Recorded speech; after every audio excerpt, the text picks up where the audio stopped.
ஓஹோ நானா, வாங்க வாங்க. விநாயகர் கொடுத்த ஆசீர்வாதத்தை மூட்டையா கட்டிட்டு வீட்டுக்கு கிளம்புவோம். இந்த ஏழை என்ன வீட்டுக்கு உங்களை வரவேற்கின்றேன். டடடடடடடடடடடா. இதுதானே என் வீடு. ஆமா ஆமா, வாங்க வாங்க. வீட்டு கலர்லயும் பொண்டாட்டு தான் செலக்ட் பண்ணா. வெளியே போயிருப்பான்னு நினைக்கிறேன். வீட்டுக்குள்ள போவோமா? கொத்தனார் கதை வைக்க சொன்னா அது செங்கல் வச்சிருக்காரு. சரி, என்னதான் வெளியே அலைஞ்சிட்டு வந்தாலும் நம்ம வீட்டு மரத்தடியில உட்கார்ந்து அப்படியே கண்ணா சர்றது சுகமே சுகம்தான். ரோட்ல நிறைய வண்டி போகுது. இந்த மஞ்சா கலர்ல ஒரு வண்டி ஏதோ அந்த ஓரத்துல வருது. வந்துச்சுன்னா யாரு நம்ம அண்ணாச்சியா?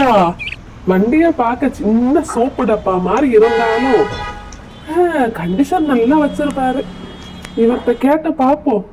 அப்படின்னு முருகன் கோயிலு குடும்பத்தோட போயிட்டு வந்தா நல்லாதான் இருக்கும். என்ன அண்ணாச்சி, நல்லா இருக்கீங்களா? பாத்தீங்களா, முருகன் கோயிலுக்கு போயிட்டு வரணும். நீங்க அந்த வழியை என்னைக்காவது போவீங்களா? போனா கொஞ்சம் சொல்லுங்க என்ன அண்ணாச்சி.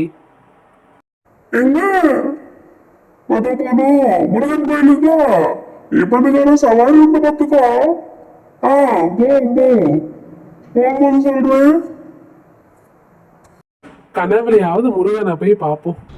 முருகா, ஆஹா, உன்னை பார்க்க வரணும்பா. முருகா காப்பாத்து.